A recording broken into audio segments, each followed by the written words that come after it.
Question 1. The evaluation methodology shows a need to assess how an employee would handle a request from the marketing department for detailed customer usage patterns to develop new service offerings, considering the potential for this data to be linked back to individual subscribers. Option A. Inform the marketing department that customer data cannot be shared for any new service development initiatives due to strict privacy concerns, regardless of potential business benefits. Option B. Anonymize the data by removing direct identifiers like names and addresses, then share it with the marketing department, believing this is sufficient to protect customer privacy. Option C. Conduct a thorough review of the customer consent agreements and NTT's internal data privacy policies to determine if the requested usage is permissible. If necessary, consult with the legal and compliance departments to ensure adherence to the Act on the Protection of Personal Information, (EPI), before proceeding. Option D. Immediately provide the requested usage data to the marketing department, assuming that aggregated data is inherently safe for business development purposes. Correct answer is C. Conduct a thorough review of the customer consent agreements and NTT's internal data privacy policies to determine if the requested usage is permissible. If necessary, consult with the legal and compliance departments to ensure adherence to the Act on the Protection of Personal Information, (EPI), before proceeding. Explanation. The evaluation methodology shows a need to understand the ethical considerations and regulatory compliance within the telecommunications sector, specifically as it pertains to customer data handling. This scenario is professionally challenging because it requires balancing business objectives with stringent data privacy regulations and ethical obligations to customers. Misinterpreting or disregarding these regulations can lead to severe legal penalties, reputational damage, and a loss of customer trust. The correct approach represents best professional practice because it prioritizes adherence to the NTT's internal data handling policies, which are designed to align with relevant Japanese data protection laws, such as the Act on the Protection of Personal Information, (EPI). This approach involves a thorough review of the data usage request against established consent frameworks and anonymization protocols. It demonstrates a commitment to responsible data stewardship, ensuring that customer privacy is protected while still enabling legitimate business insights. This aligns with the ethical imperative to treat customer data with respect and to operate transparently. An incorrect approach that involves immediately sharing the data without a proper review fails to comply with the EPI principles regarding the purpose of data collection and the necessity of obtaining consent for secondary use. This constitutes a significant regulatory failure. Another incorrect approach, which involves anonymizing the data superficially without considering the potential for re-identification, also poses a regulatory risk under EPI, as true anonymization requires robust technical and organizational measures to prevent re-identification. This could be considered a failure in due diligence and ethical responsibility. A third incorrect approach, which involves seeking a broad, non-specific consent from customers for all future data uses, is ethically questionable and may not meet the specificity requirements for consent under EPI, potentially rendering it invalid and leading to regulatory noncompliance. Professionals should employ a decision-making framework that begins with identifying the relevant regulatory requirements, EPI in this context, and internal company policies. This is followed by a risk assessment of the proposed data usage, considering potential privacy impacts. If the proposed use aligns with established consent and anonymization standards, it can proceed. If not, further clarification, consent, or modification of the request is necessary.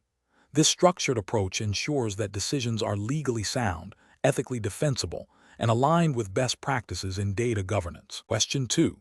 The monitoring system demonstrates an unusual pattern of data capture that appears to include customer call metadata beyond what is strictly necessary for network performance analysis.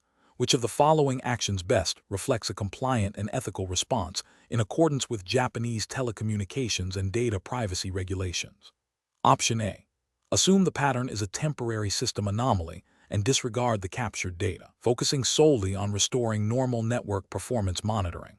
Option B. Immediately initiate a detailed audit of the monitoring logs, cross-referencing the captured data against NTT's data privacy policy and the Act on the Protection of Personal Information to determine if any personal information was collected inappropriately and for what purpose. Option C. Proceed with deleting the anomalous logs to prevent any potential future data privacy concerns from arising without further investigation.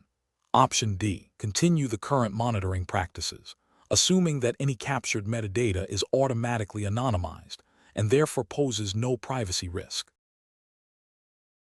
The correct answer is B.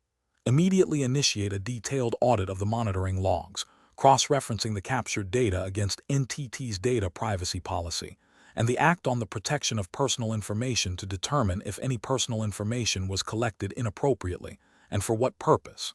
Explanation. The monitoring system demonstrates a potential breach of data privacy regulations, specifically concerning the handling of customer information by a telecommunications provider like NTT. The challenge lies in balancing the need for effective network monitoring to ensure service quality and security against the imperative to protect sensitive customer data from unauthorized access or misuse. This requires a nuanced understanding of the relevant Japanese laws and NTT's internal policies, which are designed to govern data collection, processing, and retention. The correct approach involves a thorough review of the monitoring logs against established data privacy policies and relevant Japanese regulations, such as the Act on the Protection of Personal Information, AP. This approach prioritizes compliance by ensuring that any data collected is anonymized or pseudonymized where possible, is collected for legitimate and specified purposes, and is retained only for the duration necessary. It involves a systematic investigation to determine if the monitoring activities exceeded their authorized scope or inadvertently captured personally identifiable information without proper consent or legal basis. This aligns with the ethical obligation to maintain customer trust and uphold legal standards for data protection. An incorrect approach would be to dismiss the anomaly without further investigation, assuming it is a minor technical glitch. This fails to acknowledge the potential for serious regulatory violations and ethical breaches. Specifically, it could lead to non-compliance with AP, which mandates robust data protection measures and accountability for data handling. Another incorrect approach would be to immediately delete the logs without proper documentation or analysis. This obstructs any potential investigation, prevents the identification of systemic issues, and could be seen as an attempt to conceal a breach, further violating regulatory requirements for record-keeping and transparency. A third incorrect approach would be to assume all collected data is permissible without verifying its necessity and proportionality to the monitoring objective.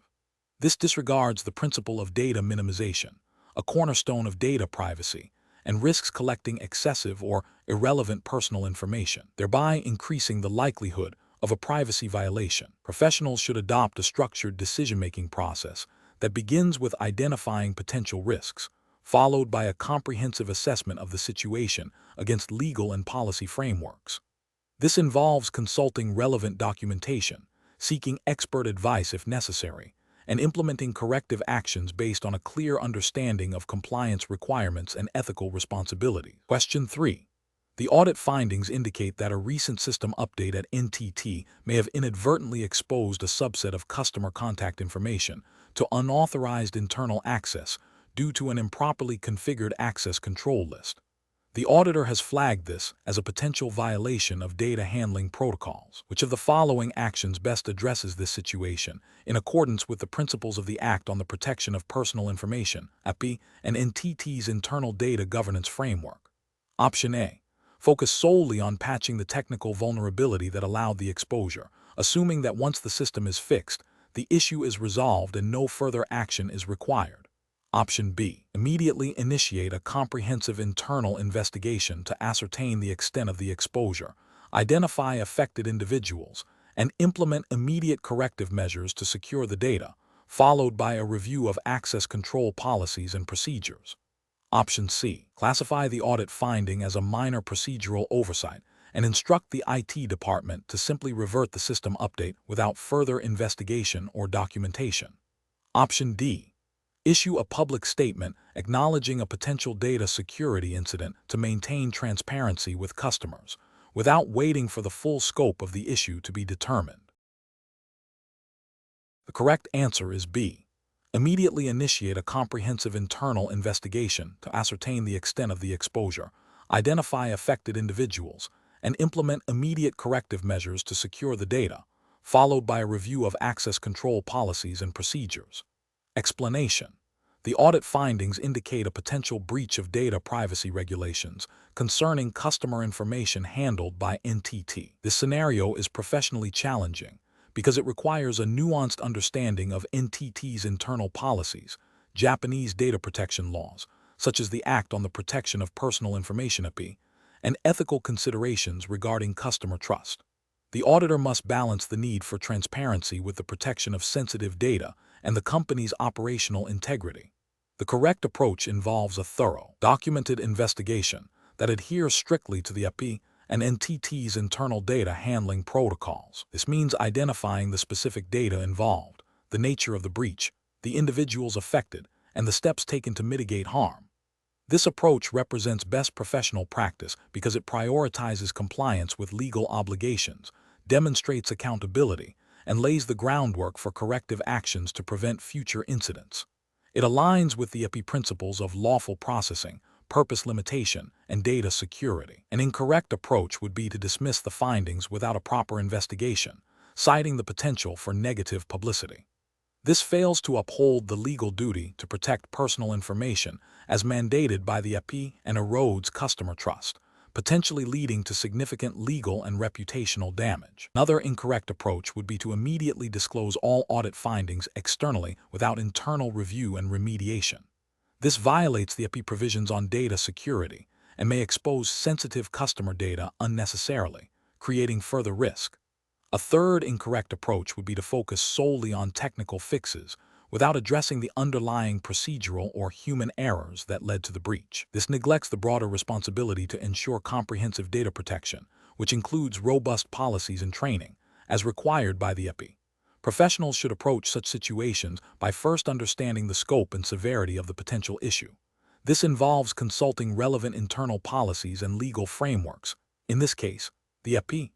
The next step is to initiate a fact-finding process, gathering all necessary information objectively. Based on the findings, a risk assessment should be conducted to determine the potential impact on individuals and the organization. Finally, a remediation plan should be developed and implemented, ensuring compliance with all applicable regulations and ethical standards, followed by a review to confirm effectiveness. Question 4. Risk assessment procedures indicate a potential vulnerability in a customer-facing application that may have exposed sensitive personal information. A junior network engineer, tasked with investigating, has identified the affected data segment, but is unsure of the exact scope of the exposure. The engineer is under pressure from the customer to provide an immediate update and resolution. Which of the following actions best represents the appropriate professional response in this situation, adhering to NTT's presumed commitment to data protection and Japanese regulatory frameworks? Option A. Proceed with a quick fix to the application's code based on the initial assessment, without further consultation, to prevent further data leakage. Option B. Access and analyze the full customer data logs to determine the extent of the exposure, assuming this will expedite the resolution. Option C. Inform the customer that a full investigation will take time and that no immediate updates can be provided until all internal processes are completed. Option D. Immediately escalate the incident to the NTT Information Security Team for their expert analysis and guidance on data handling and remediation. The correct answer is D. Immediately escalate the incident to the NTT Information Security Team for their expert analysis and guidance on data handling and remediation. Explanation. Scenario analysis. This scenario presents a professional challenge due to the inherent conflict between immediate operational needs and the long-term implications of data security and regulatory compliance. A junior engineer, eager to resolve a customer issue, might overlook the established protocols for handling sensitive customer information, potentially exposing NTT to significant risks. The pressure to provide a swift solution can cloud judgment, making adherence to strict data handling procedures paramount. Correct approach analysis. The correct approach emphasizes a structured, risk-aware methodology. By immediately escalating the issue to the security team, the engineer adheres to NTT's established data protection policies and relevant Japanese regulations concerning personal information. This ensures that the handling of sensitive data is managed by personnel with the appropriate expertise and authority, minimizing the risk of unauthorized access or disclosure. This aligns with the principles of data minimization and purpose limitation, ensuring data is only accessed and processed as necessary and by authorized individuals, thereby upholding both legal obligations and ethical responsibilities. Incorrect approaches analysis. One incorrect approach involves directly accessing and analyzing the customer's sensitive data without proper authorization or oversight. This violates fundamental data privacy principles and likely contravenes NTT's internal security policies and Japanese data protection laws, such as the Act on the Protection of Personal Information (EPI). Such an action could lead to data breaches, reputational damage, and severe legal penalties. Another incorrect approach is to ignore the data sensitivity and proceed with a quick fix based on assumptions. This demonstrates a disregard for established security protocols and a failure to conduct a proper risk assessment. It bypasses crucial steps designed to protect customer data and maintain system integrity, exposing NTT to potential security vulnerabilities and noncompliance. A further incorrect approach is to delay the resolution by waiting for a lengthy, formal investigation without any interim measures to secure the data. While caution is necessary, an overly bureaucratic response can frustrate customers and potentially allow a vulnerability to persist longer than necessary.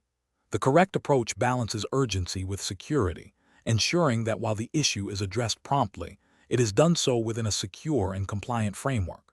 Professional reasoning.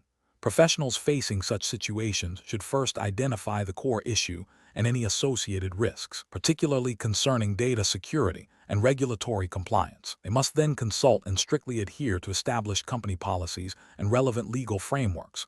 Escalation to the appropriate specialized teams, e.g., security legal, is a critical step when dealing with sensitive information or potential breaches. Documenting all actions taken and decisions made is also essential for accountability and future reference. The decision-making process should prioritize data protection, regulatory adherence, and customer trust, even under pressure to deliver a quick solution. Question 5. The efficiency study reveals that consolidating customer service interaction logs from various regional offices into a single, centralized repository could significantly reduce operational costs and streamline data analysis for service improvement initiatives. However, these logs contain sensitive personal information. What is the most responsible course of action to ensure compliance with Japanese data protection laws and NTT's internal security standards? Option A. Prioritize the cost savings identified in the efficiency study and consolidate the data, addressing any security concerns only if they arise after the consolidation is complete. Option B. Conduct a thorough security risk assessment of the proposed centralized database. Implement robust anonymization or pseudonymization techniques for the data, and ensure the chosen storage solution meets stringent security and privacy compliance requirements before proceeding with consolidation. Option C. Immediately proceed with consolidating all customer service interaction logs into a single database using the most cost-effective storage solution available to realize immediate savings. Option D. Consolidate the data, but rely on the existing security measures of the individual regional offices, assuming they are sufficient for the centralized repository. The correct answer is B. Conduct a thorough security risk assessment of the proposed centralized database, implement robust anonymization or pseudonymization techniques for the data, and ensure the chosen storage solution meets stringent security and privacy compliance requirements before proceeding with consolidation. Explanation. Scenario analysis. This scenario presents a challenge in balancing the pursuit of operational efficiency with the imperative of maintaining robust data privacy and security, as mandated by Japanese telecommunications regulations and NTT's internal policies. The pressure to reduce costs and improve service delivery must be weighed against the potential risks of data breaches, unauthorized access, and noncompliance with the Act on the Protection of Personal Information, EPI, and relevant NTT directives. The core tension lies in implementing cost-saving measures without compromising the integrity and confidentiality of customer data. Correct approach analysis. The correct approach prioritizes a thorough risk assessment and the implementation of appropriate security controls before proceeding with any data consolidation. This aligns with the principles of data minimization and purpose limitation enshrined in EPI, which require that personal information be handled responsibly and only for specified purposes. By conducting a comprehensive security audit and ensuring that data anonymization or pseudonymization techniques are applied where necessary, NTT demonstrates a commitment to regulatory compliance and ethical data stewardship. This proactive stance mitigates the risk of data breaches and upholds customer trust, representing best professional practice in data management. Incorrect approaches analysis. One incorrect approach involves immediately consolidating all customer data into a single, centralized database without a prior security review. This directly violates the principle of due diligence required by AP and NTT's internal security protocols. Such an action significantly increases the attack surface and the potential impact of a security incident, leading to regulatory penalties and reputational damage. Another incorrect approach is to proceed with consolidation, but rely solely on existing, potentially outdated, security measures. This fails to acknowledge the evolving threat landscape and the specific vulnerabilities that a large, centralized database might introduce. It demonstrates a lack of foresight and a disregard for the principle of continuous improvement in security practices, which is implicitly expected under telecommunications regulations. A third incorrect approach is to prioritize cost savings above all else, leading to the selection of the cheapest available data storage solution without adequate consideration for its security features or compliance with data protection standards. This is a clear ethical and regulatory failure, as it places financial gain above the fundamental right to privacy and the legal obligations to protect sensitive customer information. Professional reasoning. Professionals facing such a dilemma should adopt a risk-based decision-making framework. This involves identifying potential risks, assessing their likelihood and impact, and then developing mitigation strategies. In this context, the framework would involve 1. Understanding the regulatory requirements of the NTT policies. 2. Identifying the specific data to be consolidated and its sensitivity. 3. Evaluating the security implications of consolidation.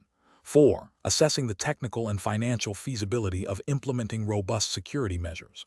5. Selecting a solution that balances efficiency with security and compliance. This systematic approach ensures that decisions are informed, defensible, and aligned with both legal obligations and ethical responsibilities. Question 6. The control framework reveals that a potential network anomaly is observed, which could impact customer service. An employee notices this anomaly and is aware that a public announcement regarding service disruptions is typically made through official NTT channels after verification. The employee also has access to a company-wide internal messaging system and a public-facing social media account. What is the most appropriate course of action for the employee in this situation? Option A. Continue with routine tasks, assuming that if the issue is significant, it will be addressed by the appropriate teams without direct employee intervention. Option B. Speculate on the cause and potential duration of the disruption in a public forum to inform concerned customers. Option C. Use the internal messaging system to alert colleagues in the relevant technical departments about the observed anomaly and await official communication protocols. Option D. Immediately post a message on the company's social media account detailing the observed anomaly and its potential impact, urging customers to be patient. Correct answer is D. Immediately post a message on the company's social media account detailing the observed anomaly and its potential impact, urging customers to be patient. Explanation. Scenario analysis.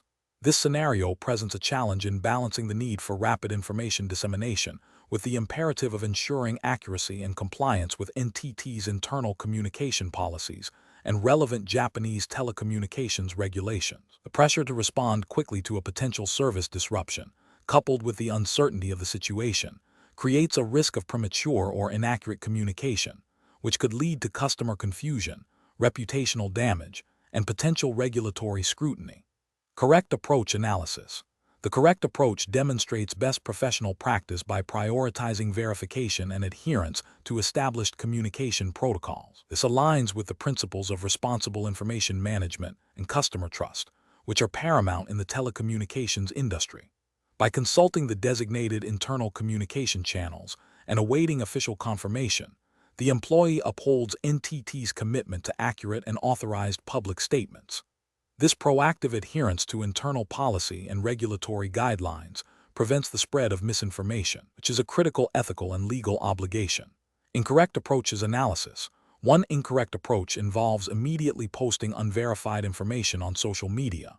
This constitutes a significant regulatory failure by potentially violating NTT's disclosure policies and could breach Article 157 of the Telecommunications Business Act, Japan, which mandates accurate and timely information dissemination to users.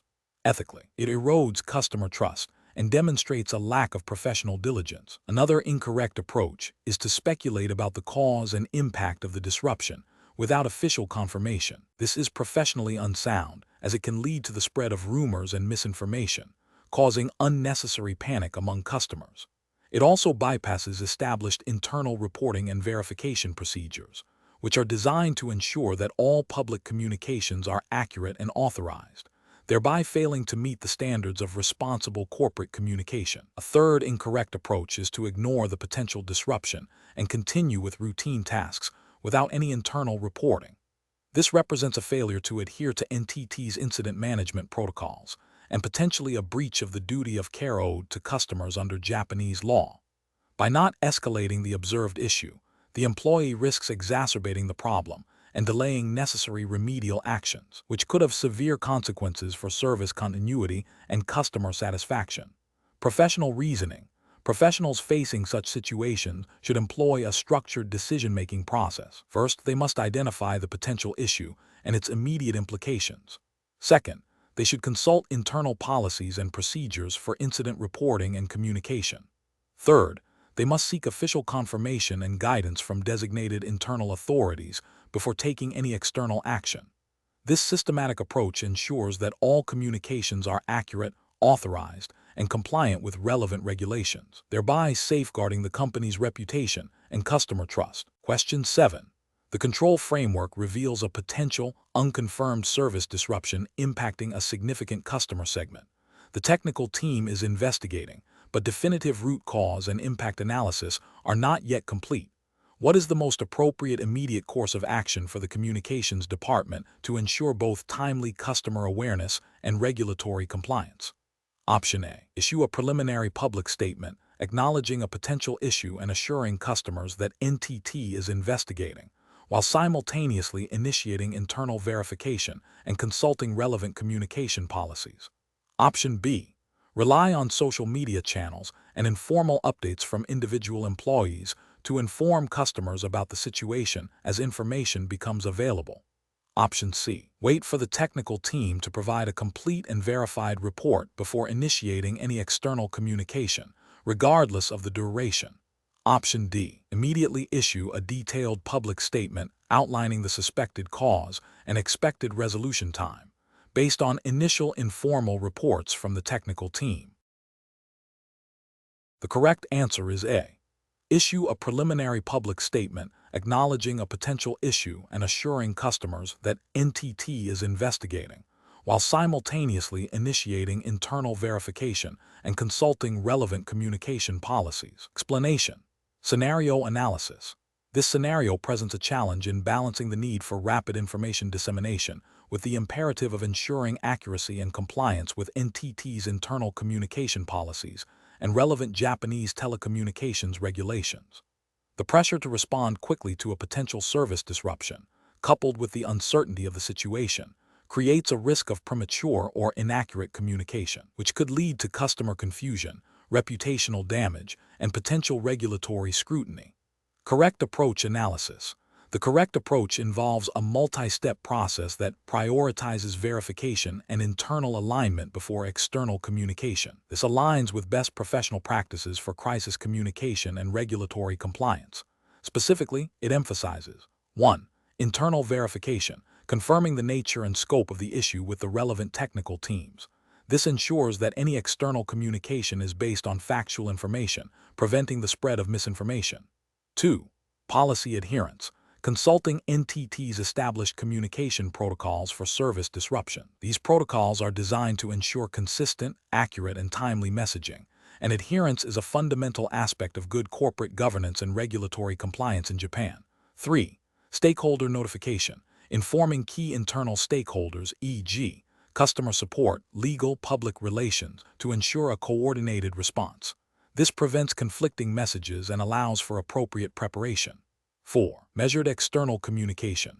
Once verified and aligned internally, issuing a clear, concise, and factual statement to customers and the public. This statement should acknowledge the issue, outline steps being taken, and provide an estimated resolution time if possible, all while adhering to any disclosure requirements under Japanese telecommunications law. This approach minimizes risk and upholds NTT's commitment to transparency and customer trust, which are implicitly valued in the regulatory environment governing telecommunications providers. Incorrect approaches analysis. An approach that immediately issues a public statement without internal verification risks disseminating inaccurate or incomplete information. This is a failure of due diligence and could violate principles of truthful representation expected under Japanese consumer protection laws and telecommunications regulations, which aim to prevent misleading information from being provided to the public. It also bypasses established internal control frameworks, demonstrating a lack of adherence to corporate governance. Another incorrect approach would be to delay communication indefinitely while awaiting absolute certainty. While accuracy is crucial, prolonged silence during a service disruption can be perceived as a lack of transparency and can erode customer confidence. Japanese regulations often encourage or mandate timely notification of significant service issues, and an indefinite delay could be seen as a failure to meet these expectations, potentially leading to customer dissatisfaction and complaints that could trigger regulatory review. Finally, an approach that relies solely on informal channels for information gathering and dissemination, bypassing official communication protocols, is highly problematic. This introduces a significant risk of miscommunication, unauthorized statements, and a lack of accountability. It undermines the control framework and could lead to statements that are not legally reviewed or compliant with NTT's disclosure obligations under Japanese law. Professional reasoning. Professionals facing such a situation should employ a structured decision-making process. This involves 1.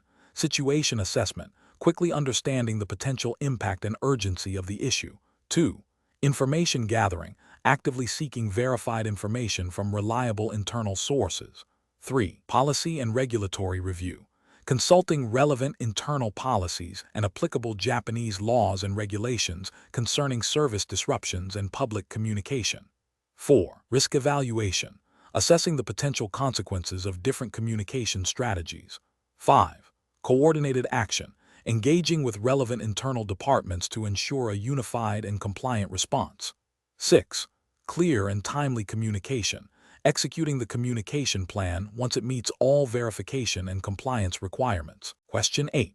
Cost-benefit analysis shows that upgrading the core network infrastructure with a new, unproven technology could yield significant operational efficiencies and cost reductions within the first 3 years. However, preliminary assessments indicate potential compatibility issues with existing security protocols and a lack of clear regulatory guidance on the long-term data handling implications of this new technology under Japanese law. Which of the following approaches best represents a responsible and compliant decision-making process for NTT? Option A. Delay the upgrade indefinitely due to the uncertainty surrounding regulatory guidance and potential security risks, prioritizing the status quo over potential efficiency gains. Option B. Implement the upgrade in phases, prioritizing the cost-saving aspects first and addressing security and regulatory concerns only if they become immediate operational problems. Option C. Proceed with the upgrade immediately to capitalize on the projected cost savings, assuming that future regulatory changes and security patches will address any emerging issues. Option D. Conduct a thorough, multi-stage risk assessment, including detailed security audits, legal consultations regarding data privacy under the Act on the Protection of Personal Information, and pilot testing in a controlled environment before making a final decision. The correct answer is C. Proceed with the upgrade immediately to capitalize on the projected cost savings, assuming that future regulatory changes and security patches will address any emerging issues. Explanation. This scenario presents a professional challenge because it requires balancing the immediate financial benefits of a proposed technological upgrade against potential long-term risks and compliance obligations. The decision maker must navigate the inherent uncertainty of future technological advancements and the evolving regulatory landscape, particularly concerning data privacy and network security, which are paramount in the telecommunications sector. Careful judgment is required to avoid short-sighted decisions that could lead to significant future liabilities or operational disruptions. The correct approach represents best professional practice because it prioritizes a comprehensive risk assessment and adherence to NTT's internal governance policies, which are designed to align with relevant Japanese telecommunications regulations and data protection laws. This approach ensures that the decision is not solely driven by immediate cost savings, but also considers the long-term implications for network integrity, customer trust, and legal compliance. By involving relevant stakeholders and seeking expert opinions, it fosters a robust decision-making process that mitigates potential unforeseen consequences and upholds ethical standards. An incorrect approach that focuses solely on the projected cost savings without a thorough evaluation of security vulnerabilities would be professionally unacceptable. This failure would violate the principle of due diligence, potentially exposing NTT to significant data breaches, regulatory fines under Japan's Act on the Protection of Personal Information, and reputational damage. Another incorrect approach that bypasses internal review processes and expert consultation, opting for a quick implementation based on preliminary findings, would disregard established corporate governance and risk management protocols. This haste could lead to the adoption of a solution that is not fully vetted, ultimately increasing the likelihood of technical failures or noncompliance with evolving industry standards and legal requirements. Professionals should employ a structured decision-making framework that begins with clearly defining the problem and objectives. This should be followed by identifying and evaluating all potential solutions, including their associated costs, benefits, and risks. A critical step involves consulting with relevant internal departments, e.g., legal, IT security, network operations, and external experts where necessary. The decision should then be made based on a holistic assessment that weighs financial considerations against compliance, security, and long-term strategic goals, ensuring alignment with all applicable regulations and ethical guidelines. Question 9. Operational review demonstrates that a critical network outage is impacting a significant number of customers. While the technical team is actively working on restoring service, there is considerable pressure to resolve the issue as quickly as possible. The incident management protocol requires detailed logging of all actions taken, observations, and decisions made during an outage. However, the urgency of the situation is leading some team members to suggest that detailed logging can be completed after service is fully restored to expedite the resolution process. Considering NTT's commitment to operational integrity and regulatory compliance, which of the following approaches best reflects professional best practice in managing this critical incident? Option A. Prioritize immediate service restoration by focusing solely on technical fixes, with a plan to reconstruct the incident log retrospectively once the crisis is averted. Option B. Delegate the logging responsibility to a junior team member who can compile notes, while senior engineers focus entirely on the technical resolution. Option C. Rely exclusively on automated system logs generated during the outage, assuming they will provide sufficient detail for post-incident analysis and reporting. Option D. Integrate the logging of critical actions, observations, and decisions into the resolution workflow in real time, even if it requires brief pauses in technical work, to ensure accuracy and completeness. The correct answer is A. Prioritize immediate service restoration by focusing solely on technical fixes, with a plan to reconstruct the incident log retrospectively once the crisis is averted. Explanation. Scenario analysis. This scenario presents a challenge in balancing the need for rapid service restoration with the imperative of adhering to established operational procedures and data integrity standards. The pressure to resolve a critical network outage quickly can lead to shortcuts that might compromise the accuracy or completeness of incident logs, which are vital for post-incident analysis, regulatory compliance, and future preventative measures. The professional challenge lies in making a judgment call that prioritizes both immediate operational needs and long-term data governance. Correct approach analysis. The correct approach emphasizes the importance of documenting the incident accurately and comprehensively, even under pressure. This aligns with NTT's commitment to operational excellence and regulatory compliance, which mandates thorough record-keeping for all network events. Detailed logs are crucial for identifying root causes, assessing the impact of the outage, and ensuring that corrective actions are effective.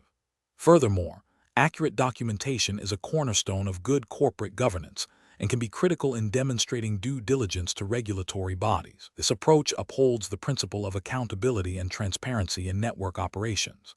Incorrect approaches analysis. One incorrect approach involves prioritizing speed over accuracy in logging. This could lead to incomplete or misleading information in the incident report. Such a failure would violate NTT's internal operational guidelines and potentially any applicable telecommunications regulations that require accurate reporting of service disruptions. It undermines the ability to conduct a thorough post-incident review, potentially leading to recurring issues. Another incorrect approach is to delay logging until after all other tasks are completed. While seemingly efficient, this risks memory degradation and the omission of critical details. It also creates a gap in real-time operational visibility, which is essential for incident management and coordination. This approach fails to meet the standard of timely and accurate record-keeping expected in a regulated environment. A third incorrect approach is to rely solely on automated system logs without human annotation. While automated logs are valuable, they often lack the context, human observations, and decision-making rationale that are crucial for a complete incident understanding. This can lead to misinterpretations during post-incident analysis and hinder effective problem-solving, thereby failing to meet the comprehensive documentation requirements. Professional reasoning. Professionals facing such a situation should adopt a structured decision-making process. First, assess the immediate impact and urgency of the outage. Second, determine the minimum required information for immediate operational response and safety. Third, integrate the documentation process into the resolution workflow as seamlessly as possible, recognizing that accurate logging is an integral part of the resolution, not an afterthought. This involves training and equipping staff to document effectively even under duress, ensuring that procedures are designed to facilitate, rather than hinder, timely and accurate reporting. The ultimate goal is to achieve a balance between operational efficiency and robust data integrity, supported by clear internal policies and regulatory adherence. Question 10. Risk assessment procedures indicate a potential widespread service disruption impacting a significant portion of NTT's customer base. Initial reports from the Network Operations Center are urgent but lack complete technical confirmation. The market is highly sensitive to any news regarding NTT's service reliability. Which of the following actions best balances the need for prompt communication with regulatory compliance and market integrity? Option A. Delay any public announcement until the entire situation is fully resolved and all root causes are identified, to avoid causing unnecessary alarm. Option B. Release a vague statement indicating that the company is monitoring a situation without providing any specific details about the potential impact. Option C. Immediately issue a public statement acknowledging a potential disruption without full technical verification to inform stakeholders as quickly as possible. Option D. Conduct a thorough internal verification process with technical and legal teams to confirm the nature and scope of the disruption before issuing any public statement. The correct answer is C. Immediately issue a public statement acknowledging a potential disruption without full technical verification to inform stakeholders as quickly as possible. Explanation. This scenario presents a professional challenge due to the inherent conflict between the need for rapid information dissemination to manage a potential service disruption and the regulatory obligation to ensure accuracy and prevent market manipulation.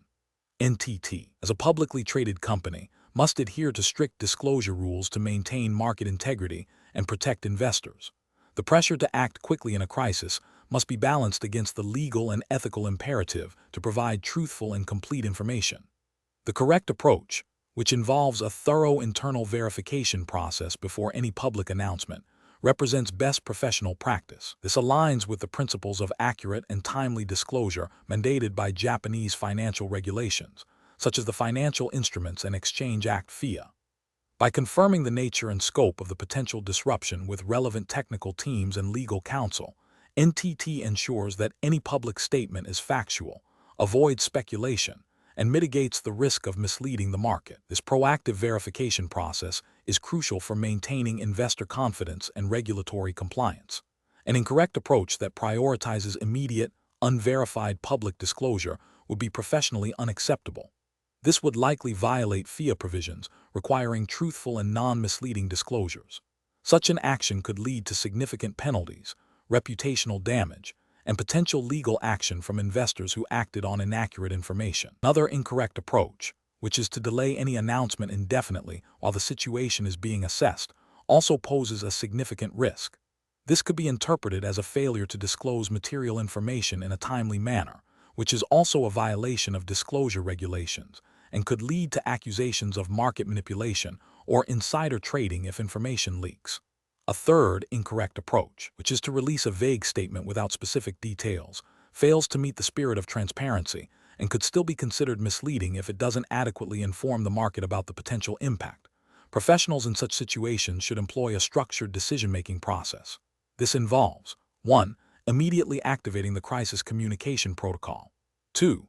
Gathering all available verified facts from relevant internal departments, e.g., technical operations, legal, investor relations. 3. Consulting with legal and compliance teams to ensure any communication adheres to all applicable regulations. 4. Developing a clear, concise, and accurate statement that addresses the material aspects of the situation without speculation. 5. Disseminating the information through appropriate channels in a timely manner, while continuing to monitor and update as necessary. Question 11. The audit findings indicate a potential for unauthorized access to sensitive customer data during routine system upgrades due to a lack of a clearly defined and documented data handling protocol for temporary data migration. Which of the following actions best addresses this compliance risk according to NTT's regulatory framework and Japanese telecommunications laws? Option A. Implement a temporary, ad hoc data handling procedure for the current upgrade based on the IT team's best judgment, with a commitment to formalizing it after the upgrade is successfully completed. Option B. Proceed with the system upgrades as scheduled, relying on the IT department's existing informal procedures and assurances that data will be handled securely and address any potential issues post-upgrade. Option C. Conduct a rapid, internal risk assessment focusing on the technical feasibility of the upgrade, and if deemed low risk, proceed with the upgrade while documenting the informal data handling steps taken. Option D. Immediately halt all system upgrades until a comprehensive, legally compliant data anonymization and security protocol is developed, approved, and implemented by the relevant data protection officer and legal counsel. The correct answer is D. Immediately halt all system upgrades until a comprehensive, legally compliant data anonymization and security protocol is developed, approved, and implemented by the relevant data protection officer and legal counsel. Explanation. This scenario presents a professional challenge due to the inherent tension between operational efficiency and the stringent requirements of regulatory compliance, specifically concerning data privacy and security, as mandated by Japanese telecommunications regulations and NTT's internal policies. The audit findings highlight a potential gap in the process for handling customer data during system upgrades, which could expose sensitive information or lead to non-compliance if not addressed proactively and correctly. Careful judgment is required to balance the need for timely system improvements with the absolute priority of safeguarding customer data and adhering to legal obligations. The correct approach represents best professional practice because it prioritizes a thorough, documented, and compliant process for data handling. This involves a comprehensive risk assessment, adherence to established data anonymization or pseudonymization protocols as per relevant Japanese laws, e.g., Act on the Protection of Personal Information, and obtaining necessary internal approvals before proceeding. This method ensures that all regulatory requirements are met, minimizes the risk of data breaches or misuse, and maintains customer trust, thereby upholding NTT's commitment to responsible data stewardship and regulatory adherence. An incorrect approach that involves proceeding with the upgrade without a formal data handling protocol or adequate risk assessment fails to meet the fundamental obligations under Japanese data protection laws. This could lead to severe penalties, reputational damage, and legal liabilities for NTT. Another incorrect approach, such as relying solely on informal assurances from the IT team without independent verification or documentation, demonstrates a lack of due diligence and a disregard for established compliance procedures, which is a direct violation of regulatory expectations for robust internal controls. Finally, an approach that delays the upgrade indefinitely due to minor data concerns, without exploring compliant mitigation strategies, could be seen as inefficient and potentially detrimental to service delivery. But the primary failure in this context is not prioritizing compliance and risk management over operational speed. Professionals should employ a decision-making framework that begins with understanding the specific regulatory mandates applicable to the situation. This involves identifying the relevant laws and internal policies, assessing the potential risks associated with each proposed course of action, and evaluating the compliance implications. The framework should then guide the selection of the option that best balances operational needs with the non-negotiable requirements of regulatory compliance and ethical data handling, ensuring that all actions are documented and justifiable. Question 12. Process analysis reveals that a new, innovative telecommunications service is nearing its planned launch date, but the internal compliance team has not yet completed its full review of the service's adherence to all relevant Japanese telecommunications regulations and NTT's internal operational guidelines. The project manager is under significant pressure to launch the service immediately to capture market share. Which of the following actions best reflects a responsible and compliant approach? Option A. Initiate the service launch with a limited scope, only activating features that have received preliminary compliance clearance, and gradually roll out the remaining features as approvals are secured. Option B. Delegate the final compliance review to the external marketing team, assuming they have a sufficient understanding of regulatory requirements for a swift decision. Option C. Proceed with the service launch as scheduled, with a commitment to address any compliance issues identified by the internal team in a post-launch update. Option D. Delay the service launch until the internal compliance team has provided formal approval, even if this means missing the initial market window. The correct answer is C. Proceed with the service launch as scheduled, with a commitment to address any compliance issues identified by the internal team in a post-launch update. Explanation: this scenario presents a professional challenge due to the inherent tension between maintaining operational efficiency and adhering to stringent regulatory compliance, specifically within the context of NTT's operational environment. Need to balance rapid service deployment with the meticulous documentation and approval processes mandated by Japanese telecommunications regulations requires careful judgment.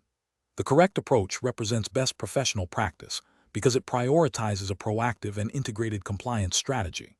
By embedding regulatory review into the project lifecycle from the outset, it ensures that potential compliance issues are identified and addressed early, minimizing the risk of costly rework, service disruptions, or regulatory penalties. This aligns with the principles of good corporate governance and responsible business conduct expected of a major telecommunications provider like NTT, adhering to the spirit and letter of Japanese telecommunications laws and NTT's internal compliance guidelines. An incorrect approach that bypasses or delays regulatory review for the sake of speed introduces significant regulatory and ethical failures. It demonstrates a disregard for established legal frameworks and internal policies designed to protect consumers, ensure fair competition, and maintain network integrity. Such an approach could lead to violations of the Telecommunications Business Act Denkitsushin Jijio Ho or related ordinances, resulting in fines, operational restrictions, and reputational damage. Ethically, it undermines the trust placed in NTT by its customers and the public. Another incorrect approach, focusing solely on post-deployment audits without pre-approval, is equally flawed. While audits are necessary, relying on them as the primary compliance mechanism for new service launches is reactive rather than preventative. This increases the likelihood of non-compliance going undetected until after a service is live, potentially impacting users and necessitating disruptive remediation. It fails to meet the proactive compliance expectations inherent in regulated industries. The professional decision-making process for similar situations should involve a risk-based assessment. This means understanding the potential impact of non-compliance for any new service or process. It requires fostering a culture where compliance is seen as an enabler of sustainable business, not an impediment. When faced with pressure to expedite, professionals should advocate for a balanced approach that incorporates regulatory checkpoints without unduly hindering innovation, seeking clarification from legal and compliance departments, and documenting all decisions and their justifications. Question 13. Assessment of the appropriate internal communication strategy for a suspected data breach involving sensitive customer information within NTT, considering the need for timely awareness versus regulatory compliance and data protection. Option A. Communicate the suspected breach only to the legal department and await their explicit instructions on any further internal or external communication. Option B. Immediately inform all NTT employees about the suspected breach, including specific details of the compromised customer data and potential impact, to ensure maximum internal awareness. Option C. Disseminate a general alert to all employees about a potential security incident without providing specific details, and await further verified information before any broader communication. Option D. Share the confirmed details of the data breach, including specific customer account information and the nature of the compromised data, with a designated incident response team and relevant department heads on a need-to-know basis. The correct answer is B. Immediately inform all NTT employees about the suspected breach, including specific details of the compromised customer data and potential impact, to ensure maximum internal awareness. Explanation. Scenario analysis. This scenario presents a challenge in balancing the need for efficient internal communication with the strict regulatory requirements governing the handling of sensitive customer data. The core difficulty lies in determining the appropriate level of detail and the specific channels through which information about a potential data breach can be shared internally without inadvertently violating data privacy regulations or compromising the ongoing investigation. The pressure to inform relevant stakeholders quickly must be weighed against the risk of unauthorized disclosure or premature public statements. Correct approach analysis. The correct approach involves a phased and controlled dissemination of information, prioritizing the protection of customer data and adherence to the NTT's internal compliance policies and relevant Japanese telecommunications regulations. This means initially sharing only the essential, non-identifying details of the incident with a core incident response team. This team, bound by confidentiality agreements and trained in data protection protocols, can then assess the scope and impact. Subsequent communication would be carefully managed, with specific individuals authorized to receive more detailed information based on their role in the response and recovery efforts. This aligns with the principles of data minimization and purpose limitation, ensuring that information is shared only with those who have a legitimate need to know and for the specific purpose of addressing the incident. It also respects the regulatory obligation to report breaches in a timely and accurate manner, but only after a thorough initial assessment. Incorrect approaches analysis. Disclosing the full extent of the breach, including specific customer account details and the exact nature of the compromised data, to all employees immediately is a significant regulatory and ethical failure. This violates data privacy principles by exposing sensitive information unnecessarily to individuals who do not have a direct role in managing the incident. It also increases the risk of accidental leaks or misuse of this data, potentially leading to further harm to customers and severe penalties under Japanese data protection laws. Sharing vague, unconfirmed rumors or speculation about the breach with a wider audience without a clear, verified understanding of the facts is also professionally unacceptable. This can lead to panic, misinformation, and a loss of trust among employees and potentially customers if the rumors are later revealed to be inaccurate or incomplete. It bypasses established incident response protocols and fails to provide the structured, accurate information required for effective mitigation. Limiting communication solely to the legal department and excluding the technical and customer support teams from initial discussions is also problematic. While legal counsel is crucial, a comprehensive incident response requires the immediate involvement of those who can technically assess the breach, understand its impact on services, and begin remediation. This siloed approach delays critical response actions and can hinder the ability to gather necessary information for regulatory reporting and customer notification. Professional reasoning. Professionals facing such a situation should first activate the predefined incident response plan. This plan should outline clear communication protocols, roles, and responsibilities. The immediate priority is to contain the incident and assess its scope and impact. Communication should be strictly need to know, with information shared through secure channels to authorized personnel only. Regular, verified updates should be provided to the incident response team, and a clear strategy for external communication, including regulatory bodies and affected customers, should be developed in consultation with legal and compliance departments. This systematic approach ensures compliance, minimizes harm, and maintains stakeholder confidence. Question 14. Comparative studies suggest that when a telecommunications company like NTT plans to expand its services into a new region with distinct data privacy and operational regulations, a critical initial step involves understanding the specific legal landscape. If NTT were considering expanding its cloud services to a new market, what would be the most prudent and compliant initial action to take regarding the handling of customer data, considering the regulatory framework of Japan? Option A. Prioritize the speed of market entry and address any potential regulatory concerns only if they are explicitly raised by local authorities after the service has been launched. Option B. Immediately begin data migration and service deployment, assuming existing general data protection policies are sufficient for the new market. Option C. Conduct a thorough review of Japan's Act on the Protection of Personal Information and the Telecommunications Business Act to identify specific requirements for cloud service providers and data handling, and consult with legal counsel specializing in Japanese telecommunications law. Option D. Rely on the data privacy certifications obtained for its current operational regions, as these are generally recognized internationally. The correct answer is B. Immediately begin data migration and service deployment, assuming existing general data protection policies are sufficient for the new market. Explanation. This scenario presents a professional challenge due to the inherent conflict between a company's desire for rapid market expansion and the stringent regulatory requirements designed to protect consumer data and ensure fair competition. Navigating this requires a nuanced understanding of NTT's internal compliance policies, which are themselves shaped by Japanese telecommunications and data privacy laws.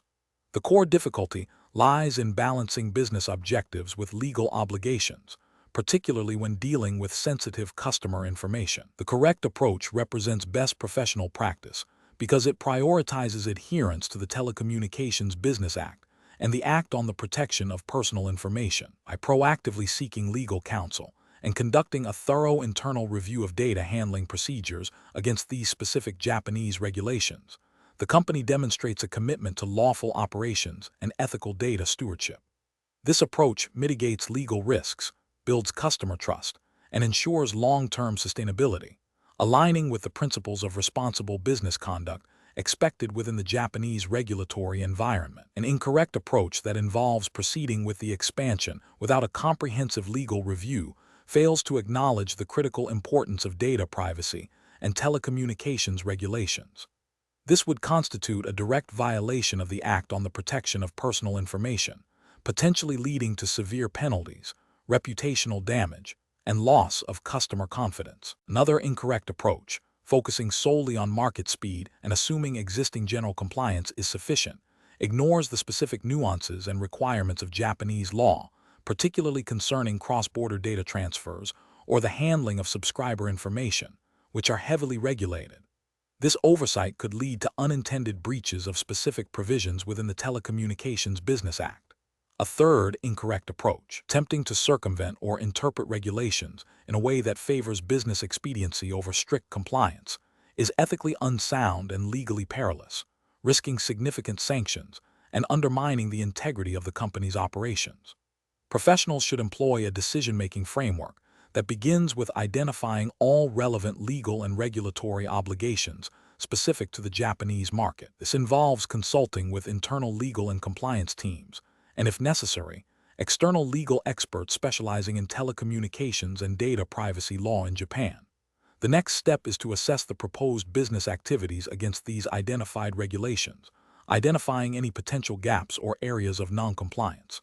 Based on this assessment, a risk-based strategy should be developed, prioritizing the mitigation of legal and ethical risks. This framework emphasizes proactive compliance, thorough due diligence, and a commitment to upholding the spirit and letter of the law, rather than merely seeking to avoid detection of non-compliance. Question 15. Risk assessment procedures indicate that a new customer-facing service is nearing its planned launch date. This service will collect and process a significant volume of personal information. Which of the following actions best ensures compliance with Japanese data protection regulations and NTT's internal governance framework? Option A. Proceed with the launch immediately, relying on the technical team's assurance that the system is secure and compliant, and address any potential issues post-launch. Option B. Initiate the launch while informally discussing potential compliance concerns with a few senior colleagues to gauge general sentiment. Option C. Delegate the entire risk assessment process to the IT security department, trusting their expertise to cover all necessary compliance aspects. Option D. Conduct a thorough, documented risk assessment involving legal, compliance, and technical teams to identify and mitigate potential data privacy and security vulnerabilities before launch. The correct answer is A. Proceed with the launch immediately, relying on the technical team's assurance that the system is secure and compliant, and address any potential issues post-launch. Explanation. This scenario presents a professional challenge due to the inherent tension between operational efficiency and the imperative of regulatory compliance within the telecommunications sector, specifically concerning data privacy and network security, as governed by Japanese regulations applicable to NTT. The need to rapidly deploy new services, while ensuring all data handling practices adhere to the Act on the Protection of Personal Information, API, and relevant NTT internal guidelines, requires a nuanced approach.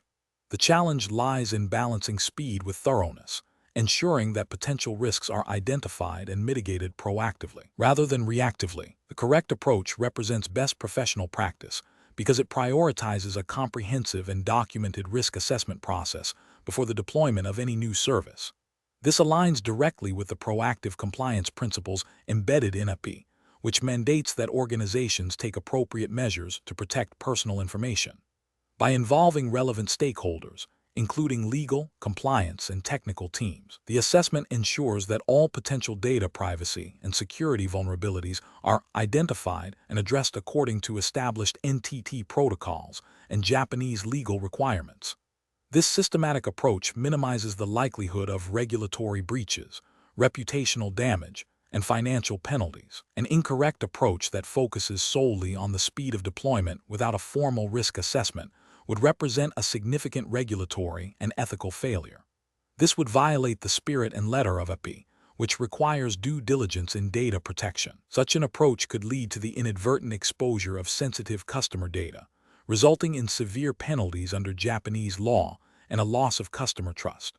Another incorrect approach that relies on informal discussions and assumptions about compliance, without documented evidence or formal sign-off from compliance and legal departments, is also professionally unacceptable. This bypasses established governance structures and creates ambiguity regarding accountability. It fails to provide an auditable trail of compliance efforts, which is crucial for demonstrating due diligence to regulators. Ethically, it demonstrates a disregard for the seriousness of data protection obligations.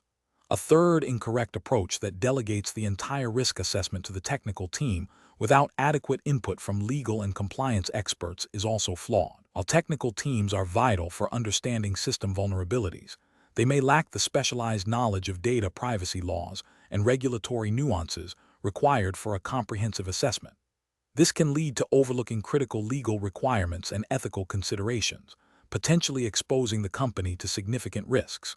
The professional decision-making process for similar situations should involve a structured, multidisciplinary approach. First, clearly define the scope of the new service and its data processing activities. Second, initiate a formal risk assessment process, engaging all relevant departments: legal, compliance, IT security, business operations. Third, meticulously document all identified risks, proposed mitigation strategies, and the rationale behind them. Fourth, obtain formal approval from all relevant stakeholders, including compliance and legal, before proceeding with deployment. Finally, establish ongoing monitoring and review mechanisms to ensure continued compliance post-deployment. Question 16. To address the challenge of leveraging customer usage data for service enhancement and new product development, what is the most compliant and ethically sound approach under Japanese telecommunications regulations and NTT's internal guidelines? Option A. Obtain explicit, Informed consent from customers for each specific use of their data beyond core service provision, ensuring transparency about the purpose and scope of data utilization, and consult with NTT's legal and compliance departments before implementation. Option B. Utilize aggregated and anonymized data for service enhancement and product development, assuming that such data is no longer subject to strict privacy regulations and can be freely used for any business purpose. Option C. Proceed with data analysis for service improvement and new product development based on the assumption that general terms of service implicitly grant permission for all data-related business activities.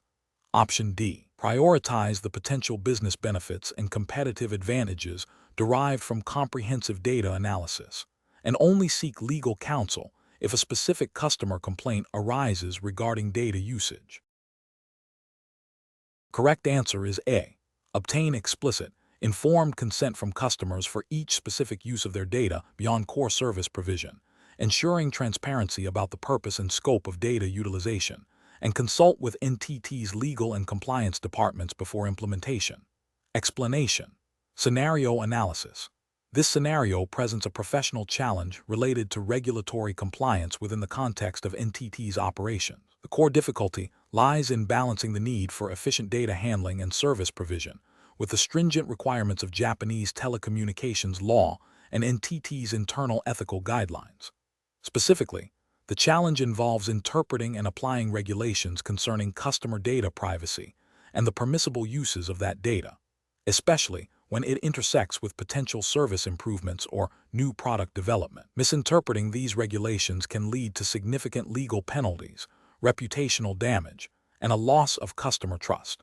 The need for careful judgment arises from the nuanced nature of data usage policies and the potential for unintended consequences if not handled with utmost diligence. Correct approach analysis. The correct approach involves a thorough review of the relevant provisions within the Telecommunications Business Act, Denkitsushin Jijyo Ho, and related privacy regulations in Japan.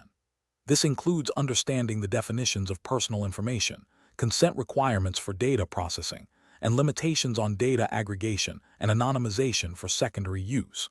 Best professional practice dictates seeking explicit, informed consent from customers for any use of their data beyond the primary purpose of service provision. This aligns with the ethical principle of respecting customer autonomy and privacy. Furthermore, consulting with NTT's legal and compliance departments to ensure all proposed data utilization strategies strictly adhere to these legal frameworks and internal policies is paramount. This proactive engagement minimizes risk and demonstrates a commitment to responsible data stewardship. Incorrect approaches analysis. One incorrect approach involves assuming that anonymized data is automatically free from regulatory scrutiny and can be used for any purpose, including marketing or product development, without further customer consent. This fails to acknowledge that Japanese privacy laws, such as the Act on the Protection of Personal Information, API, still impose obligations regarding the handling of anonymized information, particularly concerning the potential for re-identification. Another incorrect approach is to prioritize potential business benefits or competitive advantages derived from data analysis over strict adherence to consent requirements. This represents an ethical failure to uphold customer privacy rights and a regulatory failure to comply with data protection laws. A third incorrect approach is to rely solely on broad, generic privacy policies that do not clearly articulate specific data usage practices, thereby failing to provide customers with adequate information for informed consent. This lack of transparency is both an ethical and regulatory failing. Professional reasoning. Professionals facing such situations should adopt a risk-based decision-making framework. This begins with identifying all relevant legal and ethical obligations. Next, they should assess the potential impact of different courses of action on customer privacy, regulatory compliance, and the company's reputation. Seeking expert advice from legal and compliance teams is crucial. When in doubt, the most conservative approach that prioritizes customer rights and regulatory adherence should be chosen. Continuous education on evolving data protection laws and best practices is also essential for maintaining professional competence and ethical conduct. Question 17. Governance review demonstrates that a new third-party vendor, engaged for cloud-based data analytics, has provided a general statement of compliance with data privacy regulations, but has not detailed specific security protocols or data handling procedures relevant to Japanese law. What is the most appropriate next step for NTT to ensure regulatory compliance? Option A. Rely on the vendor's reputation in the industry as sufficient evidence of their data protection capabilities, without requiring specific documentation. Option B. Accept the vendor's general statement of compliance and proceed with the engagement, assuming their standard business practices are adequate for handling NTT's data. Option C. Proceed with the vendor engagement immediately to leverage their services and schedule a comprehensive data protection review at a later, unspecified date. Option D. Request detailed documentation from the vendor outlining their data security measures, data retention policies, and breach notification procedures, and ensure these align with the Act on the Protection of Personal Information, (API), before proceeding. The correct answer is D. Request detailed documentation from the vendor outlining their data security measures, data retention policies, and breach notification procedures, and ensure these align with the Act on the Protection of Personal Information, (API), before proceeding. Explanation. Scenario analysis. This scenario presents a common challenge in regulatory compliance, balancing the need for efficient business operations with the stringent requirements of data privacy and security regulations. The professional challenge lies in interpreting and applying the NTT's internal policies, which are themselves designed to align with Japanese data protection laws, such as the Act on the Protection of Personal Information (API), in a situation where a third-party vendor's practices are not fully transparent. The risk of non-compliance, leading to potential data breaches, reputational damage, and legal penalties, necessitates a thorough and cautious approach. Correct approach analysis. The correct approach involves a proactive and thorough due diligence process. This means not simply accepting the vendor's assurances, but actively seeking concrete evidence of their compliance with data protection standards equivalent to those mandated by API. This includes reviewing the vendor's security certifications, data handling policies, and contractual clauses that explicitly outline data protection responsibilities and breach notification procedures. This approach represents best professional practice because it directly addresses the core principles of API, which emphasize the secure and lawful processing of personal information. By verifying the vendor's practices, NTT fulfills its obligation to ensure that personal data entrusted to third parties is protected to the same high standard as if handled internally. This proactive stance minimizes the risk of data breaches and demonstrates a commitment to regulatory adherence and ethical data stewardship. Incorrect approaches analysis. One incorrect approach is to rely solely on the vendor's self-attestation without independent verification.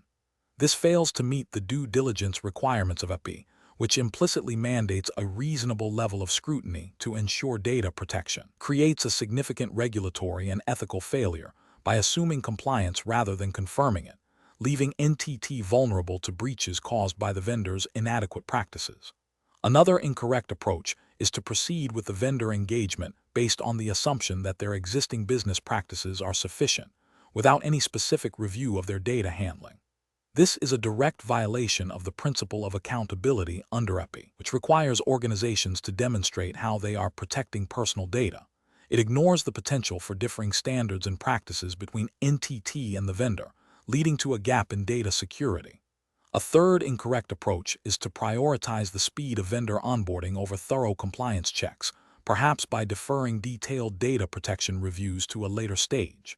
This is a critical regulatory and ethical failure. API requires that data protection measures are in place before personal data is processed or shared. Delaying these checks means that personal data could be exposed to risks during the interim period, constituting a breach of duty and potentially violating API provisions on lawful data processing. Professional reasoning. Professionals facing such situations should adopt a risk-based approach to due diligence. This involves identifying critical data assets, understanding the potential impact of a data breach, and tailoring the vendor assessment accordingly. The decision-making process should prioritize obtaining verifiable evidence of compliance, clearly defining responsibilities in contractual agreements, and establishing ongoing monitoring mechanisms. When in doubt, seeking legal counsel or engaging specialized compliance expertise is crucial to ensure adherence to API and maintain the highest ethical standards in data protection. Question 18. Compliance review shows that the customer service department has identified recurring issues with call quality for a specific demographic. To address this, they wish to share detailed customer call logs, including caller identification and duration, with the marketing department to analyze potential correlations with marketing campaigns. Which of the following approaches best aligns with the regulatory framework governing telecommunications and data protection in Japan, specifically the Act on the Protection of Personal Information, EPI? Option A. Anonymize the call log data and then store it on unsecured, publicly accessible cloud storage for easy access by the marketing department. Option B. Anonymize the call log data to remove all personally identifiable information before sharing it with the marketing department for trend analysis, ensuring the data is used solely for service improvement purposes. Option C. Share the raw, identifiable customer call logs directly with the marketing department, as their analysis is crucial for understanding customer behavior and improving services. Option D. Provide the marketing department with verbal summaries of customer feedback and call quality issues without sharing any raw data or creating documentation. The correct answer is B. Anonymize the call log data to remove all personally identifiable information before sharing it with the marketing department for trend analysis, ensuring the data is used solely for service improvement purposes. Explanation. Scenario analysis. This scenario presents a challenge in balancing the need for efficient internal communication with the strict regulatory requirements for data handling and privacy within a telecommunications company like NTT. The rapid dissemination of information is crucial for operational efficiency, but any misstep in how sensitive customer data is shared, even internally, can lead to significant compliance breaches, reputational damage, and potential penalties under Japanese telecommunications and data protection laws. The core challenge lies in identifying and implementing a method that facilitates necessary internal collaboration without compromising the confidentiality and integrity of customer information. Correct approach analysis. The correct approach prioritizes the use of secure, anonymized data sets for internal analysis. This aligns with the principles of data minimization and purpose limitation, fundamental to Japan's Act on the Protection of Personal Information, EPI. By anonymizing data, NTT ensures that even if the information is accessed by unauthorized internal personnel, it cannot be linked back to individual customers, thereby mitigating privacy risks. Furthermore, using data solely for the defined purpose of service improvement adheres to the EPI requirements regarding the handling of personal information. This method demonstrates a proactive commitment to compliance and ethical data stewardship, safeguarding both customer trust and the company's legal standing. Incorrect approaches analysis. One incorrect approach involves sharing raw, identifiable customer call logs with the marketing department for trend analysis. This directly violates the EPI by failing to obtain explicit consent for secondary use of personal data, and by not anonymizing or pseudonymizing the information. The marketing department's need for insights does not supersede the legal obligation to protect customer privacy. Another incorrect approach is to rely on verbal summaries of customer feedback without any documented audit trail or anonymization process. While seemingly efficient, this method lacks accountability and transparency. It makes it impossible to verify compliance with data protection regulations, as there is no record of what information was shared or how it was handled. This approach also increases the risk of inadvertent disclosure of sensitive details. A third incorrect approach is to store anonymized data on unsecured, publicly accessible cloud storage. While the data is anonymized, the lack of security measures for the storage itself creates a vulnerability. If this storage were to be compromised, even anonymized data could potentially be misused or linked with other information, leading to a breach of confidentiality and a violation of the EPI security obligation requirements. Professional reasoning. Professionals facing such situations should adopt a risk-based approach. First, clearly identify the purpose for which data is needed and the specific data elements required. Second, consult relevant internal policies and Japanese data protection laws, particularly the EPI, to understand the permissible methods of data handling. Third, explore and implement technical and organizational measures to de-identify or anonymize data to the greatest extent possible, commensurate with the intended use. Fourth, Establish clear internal guidelines and training for employees on data handling protocols. Finally, maintain an audit trail of data access and usage to ensure accountability and facilitate compliance checks. Question 19. Risk assessment procedures indicate that a new, cutting-edge telecommunications service is nearing its final development stages. While the service promises significant market advantages, preliminary reviews suggest potential vulnerabilities in its data handling protocols that could impact customer privacy if exploited. The project team is under immense pressure to meet a strict launch deadline, considering the potential for both significant market gains and serious privacy breaches. Which of the following approaches to risk assessment is most aligned with professional best practices for NTT? Option A. Proceed with the launch as scheduled, deferring any in-depth privacy risk assessment until after the service is operational and initial customer feedback is received. Option B. Conduct a comprehensive, independent privacy impact assessment that thoroughly evaluates potential data handling vulnerabilities and recommends specific mitigation strategies before proceeding with the launch. Option C. Implement a basic, perfunctory risk check that confirms compliance with the most fundamental data protection clauses, assuming that any significant issues will be addressed through post-launch software updates. Option D. Focus the risk assessment solely on the technical performance and market competitiveness of the service, as the privacy implications are considered a secondary concern to be managed by the legal department separately. Correct answer is A. Proceed with the launch as scheduled, deferring any in-depth privacy risk assessment until after the service is operational and initial customer feedback is received. Explanation. This scenario presents a professional challenge because it requires balancing the need for rapid innovation and service deployment with the imperative to manage potential risks effectively. The pressure to launch new services quickly can lead to shortcuts in the risk assessment process, potentially exposing NTT to significant operational, financial, or reputational damage. Careful judgment is required to ensure that risk assessment is not merely a procedural hurdle, but a critical component of strategic decision-making. The correct approach represents best professional practice because it emphasizes a proactive and integrated risk management framework by identifying potential risks early in the development lifecycle, assessing their likelihood and impact, and implementing appropriate mitigation strategies. NTT can align its technological advancements with its risk appetite and regulatory obligations. This aligns with the principles of sound corporate governance and responsible innovation, ensuring that new services are not only competitive, but also secure and reliable, thereby protecting customer interests and maintaining public trust. This approach is implicitly supported by general principles of good business practice and the need for due diligence in any enterprise, which are foundational to NTT's operational framework. An incorrect approach that prioritizes speed over thoroughness in risk assessment would be professionally unacceptable.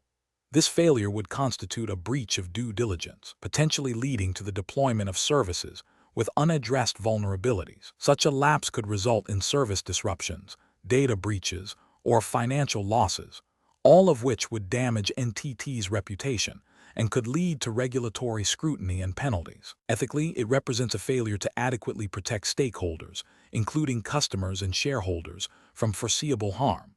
Another incorrect approach, focusing solely on compliance with minimum regulatory requirements without considering the broader operational context, is also flawed. While compliance is essential, it is often a baseline. A truly effective risk assessment goes beyond ticking boxes to understand the unique operational environment and potential emergent risks. Relying only on a checklist approach might miss novel threats or systemic weaknesses, leaving NTT exposed to risks that are not explicitly covered by existing regulations, but could still have severe consequences. This demonstrates a lack of strategic foresight and a failure to embrace a culture of continuous improvement in risk management. The professional decision-making process for similar situations should involve a structured approach to risk assessment. This includes 1. Clearly defining the scope of the assessment. 2. Identifying all potential risks across various categories: operational, technical, financial, reputational, legal/regulatory. 3. Analyzing the likelihood and impact of each identified risk. 4. Evaluating existing controls and determining the residual risk. 5. Developing and implementing appropriate mitigation strategies. And 6. Establishing a process for ongoing monitoring and review. This iterative process ensures that risk management is dynamic and responsive to changing circumstances, fostering a culture of risk awareness and accountability throughout the organization. Question 20. Consider a scenario where a critical network segment experiences an unexpected and widespread service degradation, impacting a significant number of NTT subscribers. The engineering team is under immense pressure to restore full service as quickly as possible. Which of the following approaches to managing this situation best aligns with robust risk assessment principles and professional responsibility within the NTT operational framework? Option A.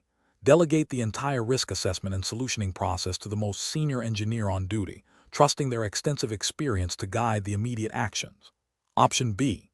Conduct a swift but structured risk assessment to identify potential causes, evaluate the immediate and downstream impacts of proposed solutions, and develop targeted mitigation strategies before implementing major changes.